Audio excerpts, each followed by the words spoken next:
Everyone has a story, a history, a sequence of events that has helped shape who they are.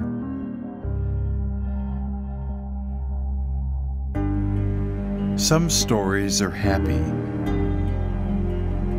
some are heartbreaking. But everyone has a story. Even here, the people in this room, sitting all around you, these are some of our stories.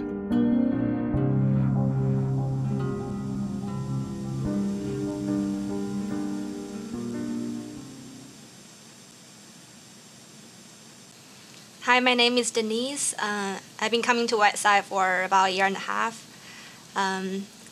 I work at Intel. I'm a financial analyst. So I grew up in China. I'm from the northeastern part of China. It's really cold there. If you take the train to Beijing, it's about 1 day. So I'm the only child in my family. My parents are divorced, and my mom is remarried. So right now, it's just me, my mom, and my stepfather. Yeah, and they both live on the East Coast. So I'm here by myself. Hi, my name is James. I'm married. My wife is Joyce, and my daughter is 12 years old, Bethany. I also have 3 brothers and a sister, so I'm the youngest of 5 children. I grew up in Hawaii. It's a multicultural melting pot with a multitude of races and religions. So it was an interesting experience growing up. I moved to Hawaii when I was in preschool and finished off high school in Hawaii, and then I left and joined the service. I spent 8 years in the Navy. I was a submariner. I worked in the nuclear subs as an electrician's mate and served on 2 subs, the USS New York City stationed out of Pearl Harbor, which was a good time because I was at home, and then the USS Groton stationed out of Connecticut, and that's when I decided I wanted to get out of the service. Hi, I'm Sherry. I was born in Salt Lake City, Utah. We were Mormon. My grandpa was a Mormon for 50 years, and my dad and my mom were alcoholics severely. My mom had been an alcoholic since she was 17.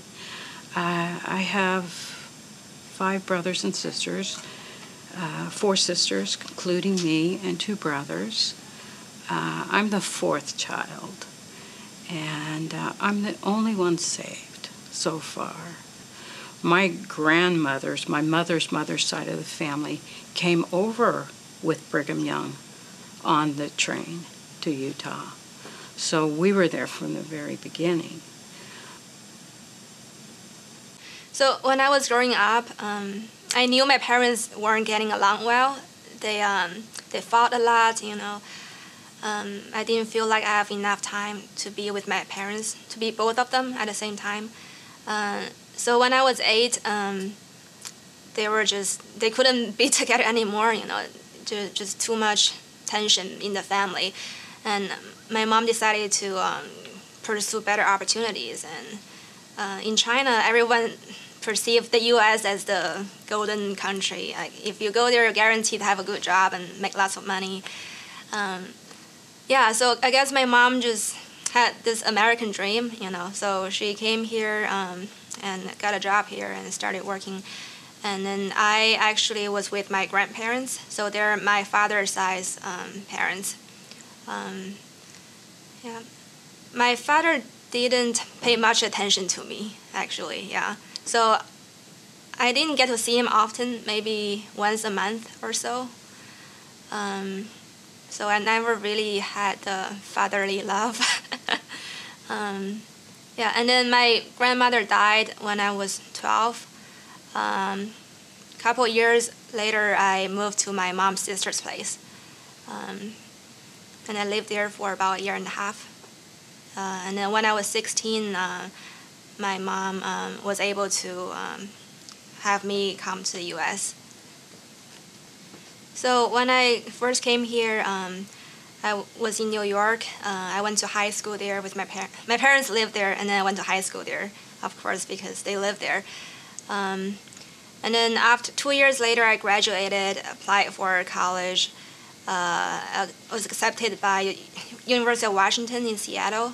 I know it was really far away from New York, but I just wanted the experience, to be independent and to live by myself. So I went to Seattle, had my degree in business from my school, and then before I graduated, I got an offer from Intel, and that's what brought me here. How is it like to grow up in China? It's very different from in the U.S. The schools are very strict. People put lots of focus on education, and when we're in classrooms, I have to sit uptight all the time. The competition was really fierce in school, and we get ranked for each exam that we take. And if you're not in the top 10% or so, your parents will feel ashamed because you're not doing well. And if you're not doing well in school, you don't have a good future. That's what we were told growing up. So it's very different from in the U.S. I guess in China, men and women are perceived differently, and what's important to a man is not important to a woman. I think for a woman, people put lots of focus on your looks. Whether you're skinny or not, whether your hair is long enough. People are very superficial on the looks for women. For guys, I guess like whether you're wealthy, if your family have a good background, if your parents are government officials, you have a better background, and it's a lot easier for you to get jobs. It's easier for you to have friends, Yep. And then just relationships with people are very complicated there. I feel a lot of times people approach you because whether you're wealthy or if you're from a good background. Yeah. Growing up in Hawaii, my parents were only going to be there for a year or two, and so we always moved from house to house. We never had a home. We rented and then moved. Eventually, we bought a house because after 8 years, my parents finally decided we were actually staying in Hawaii. So I moved place to place and never really had close friends because as soon as I'd make friends, we would move to another house. And so that was a little hard. I always wanted to have a place to call home and never really had one. I actually never really met any Christians as I would know Christians today. Down the street when I was growing up, we actually had a kahuna, a Hawaiian priest that lived down the street. He was a really interesting gentleman, and we liked to spend time and tell stories about him. I think that was mostly at that age we were telling stories about how he was cursing us. Other friends of our family, we had some friends that were Buddhist, which was an interesting religion. We never really talked about it, but they were Buddhists. And I guess this most exposure I had to religion was the Mormon religion. My brother was dating a Mormon girl at the time and converted to Mormonism to marry her. And so I got to sit into the process with the missionaries coming and teaching us and going through that process. So it probably was kind of an annoyance to them through that entire process because I kept asking questions where my brother was focused. He wanted to get through it so he could marry his girlfriend. So it was kind of an interesting experience. In high school, growing up in Hawaii, you're on the beach, the schools are open, and it's always nice weather. In my sophomore year, I decided that maybe I didn't need to go to school as much as everybody else because I was getting good grades. And then I decided that, well, I really didn't need to go to school that much at all because nobody noticed when I didn't go to school. So I decided to push the envelope a little bit and see how long could I not go to school before somebody noticed. And I actually ended up cutting most of my sophomore year of high school, just going to the beach, hanging out at the malls, hanging out at the video arcade room. It was fun at the time, but things do catch up. And I really do feel bad for what I put my mom and dad through that. And I did end up having to pay a heavy price for that, having to take summer school for the next 2 years and having to make up those classes that I missed so I could graduate on time. Not the brightest moment in my life. When I was in high school, I was looking around kind of lost without any real idea of what I was going to do with the rest of my life. I decided to talk to the military recruiters mainly because it was something to do. Came and did a show, and my dad found out that I talked to the Navy recruiter and went ballistic. I mean, just flew off the handle, and I didn't understand at the time why, but he went off the handle and said, "You will not join the Navy." That's when I decided I'd join the Navy. My dad and I had an interesting relationship, and he really had my best interests in stake. He was left behind in Bougainville in the Navy and saw a lot of his comrades die. And then MacArthur came back and got all the glory. And that's why he had such a bad feeling against the Navy. None of that came out until after I came back home from the service. But anyways, I chose to join the Navy, so I went in to the service and decided to become a nuclear-trained electrician and went through that. It was an eye-opening experience to me. When I got to boot camp, I looked at the people around me and the sailors, the typical sailor, the stereotype of the sailor, and said, I didn't want to be like that. And their life was going to the bars and doing whatever they could do and coming back and sleeping it off. That was the first time I really encountered that and lived in that environment. I knew that was the wrong way to live life, the wrong way to treat people. So I ended up hanging out in the sub. When I finally got to the subs, I ended up hanging with the married people, the truly married people, because there was 2 classes of people in the service. And one, when you pulled into port, the married guys would go out to the brothels and to the bars and behave just like the single sailors. But there was a smaller group of people that were really married, and they did more things like going to the beach, not going to the bars, a quieter crowd, I guess you'd say. And those are the people I tended to hang out with. And one of my friends, Carl Smith, he was also a single guy, and he was a Christian while I didn't really know it at the time. But he hung out with the married guys too. And about 2 years of knowing him, he gave me my first Bible. I still have it today. He handed it to me, and I just said, James, you really need this. And that's where he left it. I didn't know what to take with that. That was an eye-opening experience. We moved a lot, actually, being Jack Mormons, as well as alcoholic parents. A Jack Mormon is somebody that says they're a Mormon, but they do not participate and go regularly to the ward, which is what their word is for the church. They're very loving. They're very family-oriented, but from my experience, they were very hollow. There was no meaning to it. We moved around quite a lot, probably every year that I was in elementary. Made it very difficult to have friends. Kindergarten through 2nd grade was Las Vegas, Nevada, and then the rest of it was in Utah, American Fork, Provo, Sandy, just all over in Utah. As I was growing up, I felt like I had no future. I'm dyslexic, and I had a lot of reading problems, and so I was always put back. I was skipped grade, so it was very difficult. I was very naive. My family pretty much coddled me, and so I didn't know much.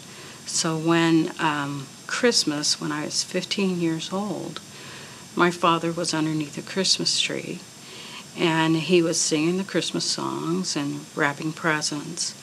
And for some reason, this struck me because I guess something really nice was not true.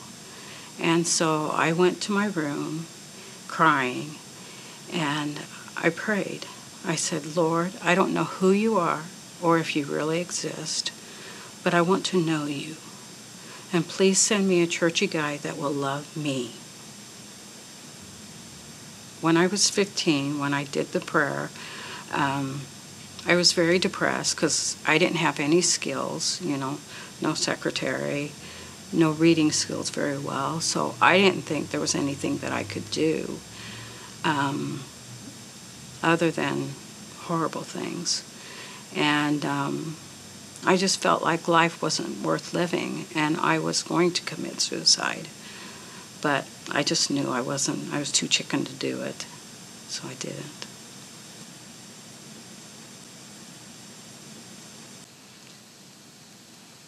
So when I was in China, I didn't really have a spiritual life. Never heard of Jesus, never heard of any religions. I think my aunt, like my uncle's wife, is Chinese Muslim. But all I knew is that she didn't eat pork, I have no clue what that means. I guess, I don't know, I just didn't have a spiritual life and didn't know what it means. And I was always very stressed with school. And a lot of students feel the same pressure. And there's one time we took this college entrance exam. Actually, that was high school entrance exam. One of the girls in my class just passed out during the exam because it was so high pressure. I guess my life back then was kind of boring. It was kind of one-dimensional, and I don't know. I just felt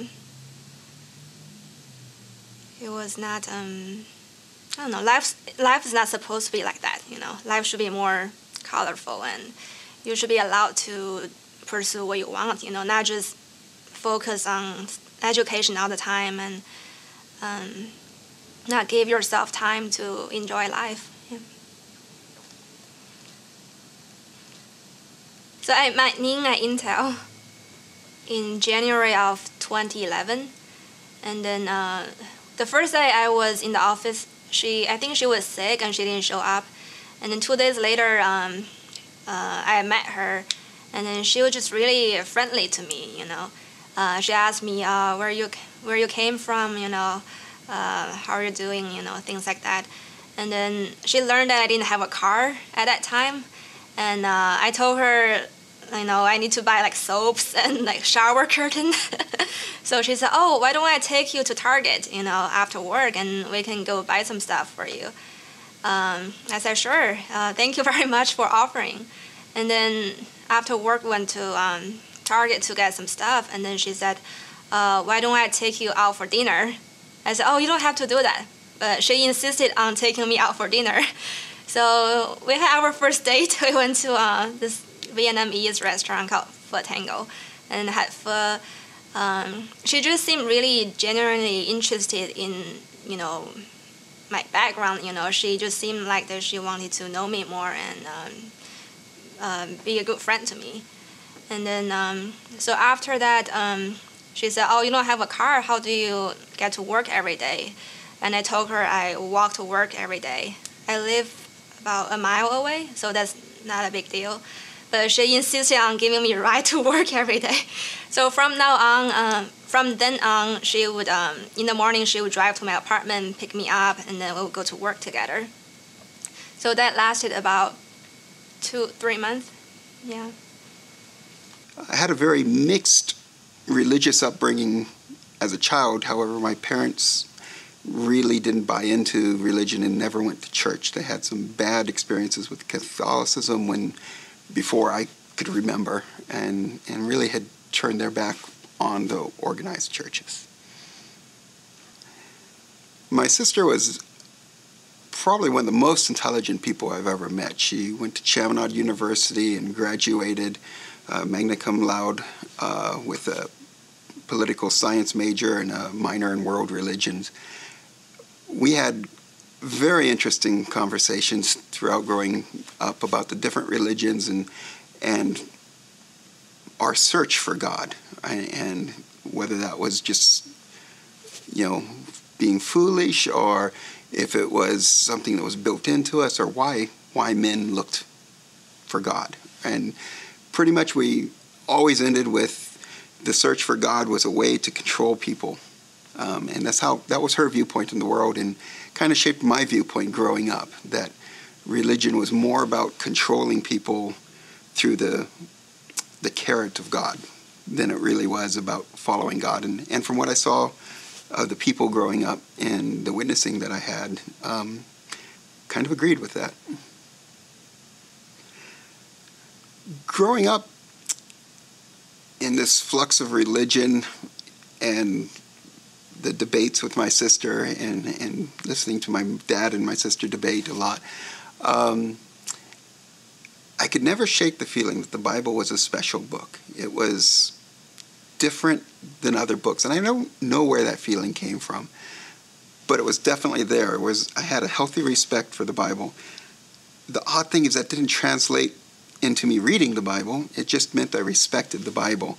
I couldn't help but feel that there had to be an absolute truth somewhere, something that men weren't making up, something that was true, something from God.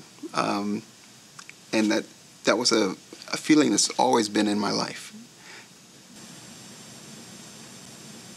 There's one more thing that I could share.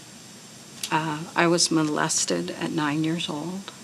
I was raped at 12 years old. And to get love, I thought, well, you love me now. Okay, let's do it.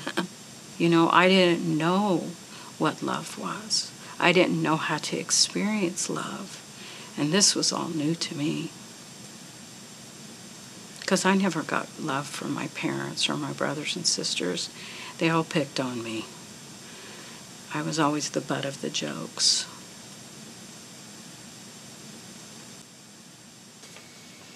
So when I was in high school in New York, I had this English tutor who would come to my house and tutor me English. And he was a pastor at a church in New York. And he actually introduced me about Christ and shared the gospel with me. But back then, I think I just wasn't ready for that. I think I believed, there's God, but I just didn't have the heart to follow Jesus at that time. And I just never went to a church when I was there. And my parents was against it too. They were kind of angry that this tutor preached the gospel to me. I think my spiritual life didn't grow, after that incident. And then after I met Ning, I realized that she's a Christian, and she goes to a church regularly. And I was new to the area, so I asked her, can I go with you? So can I at least meet some other people in this area? So it wasn't my intention to, become a believer or anything. I was just curious, how it's like at the church, and because she seems so nice, I want to hang out with her more. So that's how I started coming to Westside. So one day, Ning asked me if I wanted to come by her place and have tea together, and I said, sure, let's do it. So I went to her place, and then she had, a Bible on her desk, and then she said, sit down, let's have tea and, eat strawberries and whipped cream. And then I ate, the food and then had tea, and then she said, let's read the Bible together. So we opened the Bible, and she said, go to this page, She shared, I forgot which book. Oh yeah, I think she shared, I'm the truth, the life. No one comes to the Father except through me. And she said, normal people don't declare that. If when Jesus declared this, it's not nice. It's actually mean. So the truth is, that He is the way to life, and He died and He actually resurrected. So this is the truth, and are you willing to accept the truth? And I paused and I said, yes, I am. So she held my hand and we prayed together. That's the moment when I realized I really wanted to devote my life to following Jesus. And during the prayer, I actually just kept crying. I became really emotional, I think that's when I realized, I was ready to become a true believer.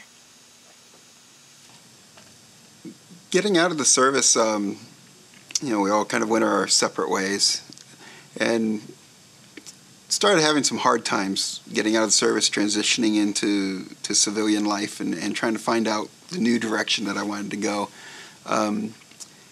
So the Bible that Carl had given me years earlier, I pulled out, and because I was searching for something. I didn't know what it was, but I was searching for something, some guidance. So I pulled out the Bible and said, okay, I'm going to read this. Carl told me I needed it, so I started to read through, and I read through the book of Genesis. And my mind was in a place where I underlined all the different places where God contradicted himself, or I was thinking that God was lying. About 5 years after I got out of the service, I met Joyce. She worked where I worked at Flavorland Foods, and we started to get interested in each other, and actually our co-workers were quite instrumental in trying to bring us together. It was interesting. We started going out and talking, and started really to get interested in her, and she was interested in me. And then one night she called up and said, James, I can't go out with you anymore. I was like, what? I don't get this. I'm very enlightened. I'm a very enlightened individual. And she says, well, you're not a Christian. And I like you, and this can't go anywhere because you're not a Christian.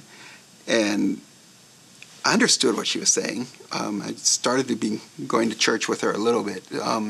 So I understood where she was coming from, but I just never had met someone that would give up something that was really important to them to follow God, because I didn't know God, and the concept of giving up something that precious to follow a God that you don't know just blew me away.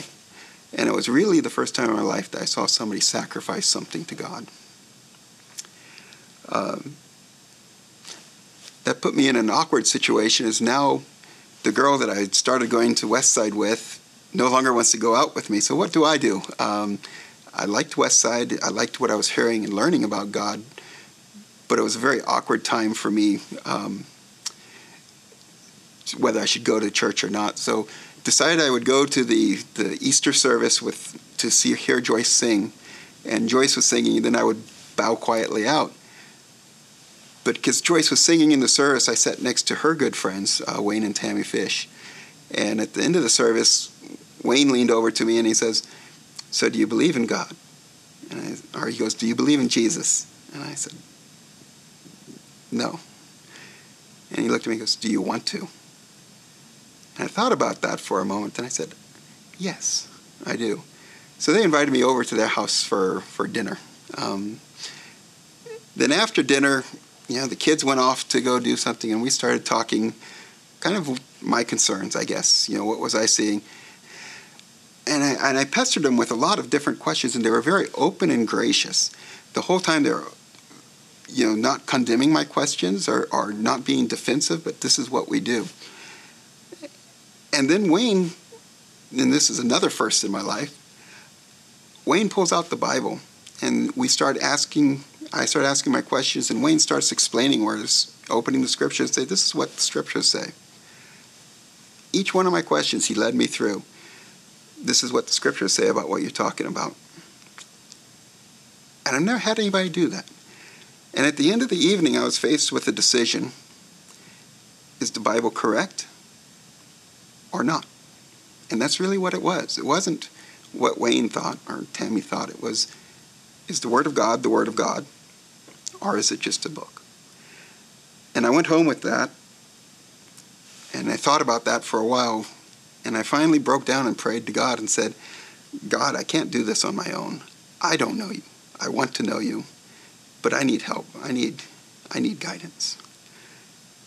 And that was really the turning point in my life, that I can really see where my life got a lot better. I turned from where I was going and doing it on my own way to saying, I need your help, God, and I'll trust you. Oh, after that, it's kind of a whirlwind. I started to grow quite a bit in the scriptures, reading and understanding more about my relationship with God, my need for God, and how much God loved me. At some point in this process, Joyce noticed that I really wasn't the same person I was before, and thought maybe I was a Christian. And I think Tammy had something to do with that. And so anyways, with the blessing of the elders, and Joyce and I ended up getting married, which was another turning point in my life. It was something that I would never have expected, and it happened very rapidly over 6 months. I had this intense desire to get a job. I was 16 years old, so I could legally go get a job. It took me a couple months, but I lied on my application and said I was 17, because you were supposed to be 17 to work at Deseret Pharmaceutical. And we put needles together, put catheters on them and lids, and made sure there wasn't any burrs or anything like that on the needles. James showed up a couple weeks later. He was right across the way from me. It was a belt that was in between us, and we put our needles after we were done onto the belt, and then they'd check them. I had never been associated with him before, or a Christian before. It was the first time I'd ever met a Christian was him. And he was cute. He was nice. He was sweet. And he was happy. And I was not happy. I was very sad. And I couldn't figure out how come he was so happy. Well, he started sharing. He started sharing about Mormonism and the things that we believe in Mormonism, like Satan is your brother and Jesus is your other brother. And but he would share about the Lord and about what he was studying in the Bible. And one night he told about how God was going to judge everybody. And I'd never heard about that in a Mormon God. After that, I went home, and I could not get out what he had been saying for a couple months, actually, probably a month. And it kept on going around and around in my head and wouldn't leave me alone. So I went home. I picked up my grandmother's Bible. It was the only Bible in the house. So that night, I saw the Bible there, and I went and picked it up. I heard a voice say, "Read it." I looked around to see if anybody was there. No one was there, not my brother or my father. So I looked down at the Bible again, and I heard the voice say again, "Read it." So I just opened up the Bible. It came to John 3:16. And as my eyes went down to the page, my eyes met the verse at the same time. And it said, "For God so loved the world that he gave his only begotten Son, that whosoever should believe in him shall not perish but have everlasting life. For God did not send his Son into the world to condemn the world, but through him it might be saved." The next day, I went to work, and I said to James, James, I read the Bible, 2 verses. And he said, you did? And he took me out in his car, probably not a good idea, but he was nice. And he showed me the Roman road. Do you believe in this? Do you believe in that? And I did. I believe I was saved that very night when I read it for myself. After that, he started to disciple me, and he took me to a Baptist church, which I'd never been to a Baptist church. And in fact, they started taking their offering, and I was very offended because I said to James, why, you have to pay for the service? Very loudly. Yes, I started going regular with him, and my mom and dad noticed the change in me. I cleaned the house from top to bottom, and they were floored, and they knew that something had happened to me. When I accepted Christ, it was freedom, it was joy, it was happiness that I've been longing for, and acceptance and love. I had so much love in my heart, and it was just bursting forth. Well, James was the only Christian that I knew of. I grew up a Mormon, so I didn't know any other kind. And so it was very hard. I almost kind of went back to my own life, which was a drug, smoking pot, sleeping around, all the things that a young lady shouldn't do. But he was my lifeline, and he would take me away. And my friend, she told me to get rid of this churchy guy and to, get rid of him. I married him 9 months later. I married him 9 months later. He is the guy that God bring to me, the churchy guy that he bring to me that would love me for me.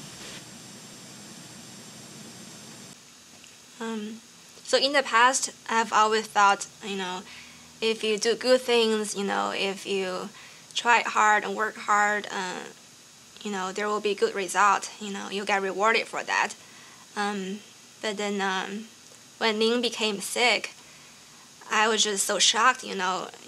She had a perfect life, the good job. She knew exactly what she wanted to do.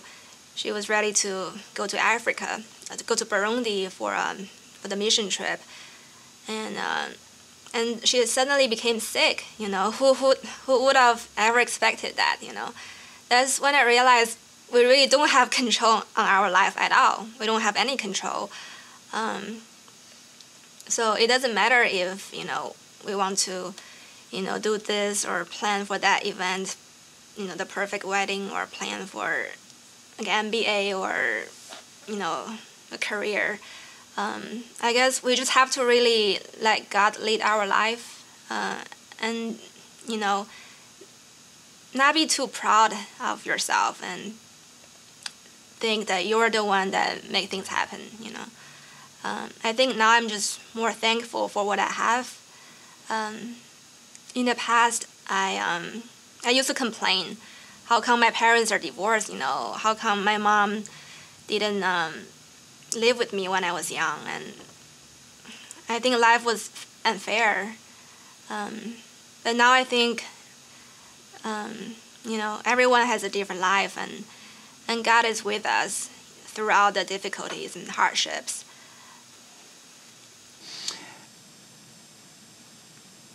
It's hard to look at yourself and see the differences, but I'll say that I'm much more secure now. It's not about me knowing what to do and deciding what's right and wrong. It's about following God. He knows what's right. I just have to figure out how to follow him the best I can. What it would have been like if I wasn't saved. I think I would have been dead. Probably because of the drugs or the sleeping around, or just took my life. because life wasn't worth living. It was horrible. I can remember the before and after. It's very stark. God is extremely faithful. He loves me. He died for me. And I am grateful that he has done that for me, a very sick sinner.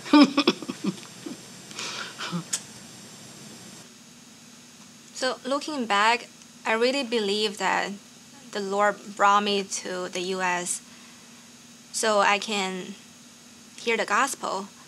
And the Lord is extremely patient with me. He had put a lot of people in my life that gradually explained to me, what salvation is. I'm just thankful for his patience. I don't think life has gotten a lot easier now that I'm Christian. In fact, some ways it might even be a little bit harder, because the more I learn about God, the more I learn about what needs to be cleaned up in my life and the sin that was in my life. So following Christ, I wouldn't say it's easier, but it's much more rewarding and satisfying. I guess it gives me the purpose in life that I'm here to serve God, and I'm not here to be in control and to fix everything. So I have a security that I never had before I was a Christian. Has God healed me? Yes, he has. From the sexual abuse, it happened. I was upset at first. I was very upset with God. You're all-knowing, you're all-powerful, but yet you let this happen to me. And I argued with him. I demanded answers. And he showed me throughout the experience that he did protect me. The guy did what he did, but that was it. And I was saved from any more of what he could have done. So I'm still working on my healing and trusting God. It's very difficult to trust God at times when you've been so hurt, because it is a part of me. And God uses it again and again. Women will come up to me and say, you shared about what happened to you when you were molested or raped. And a girl came up to me, actual girl, and she said, I never told anybody. Somebody touched me. And then I went and got her counseling. Sometimes I wonder, what does that mean, surrender yourself to the Lord? So I'm still trying to figure it out. but I know the Lord has a perfect plan for me. And he wants the best for me, and he won't let me settle for anything less than that. Yes, I know that if I were to die tonight, I would go to heaven. I would go to be with Jesus. And I know without a shadow of a doubt that he lives and he loves me. What are your questions? What are you looking for? If you know what you're looking for, if you have that sense, then talk to somebody. Talk to somebody you respect. Make sure they're reading the scriptures. That's the only authoritative source we have. So that would be my advice to someone that's seeking, is get with somebody that knows the scriptures, work with them, get your questions answered. We're here for you. My name is Denise. Hi, I'm James. Hi, I'm Sherry. These were some of our stories. What will your story be?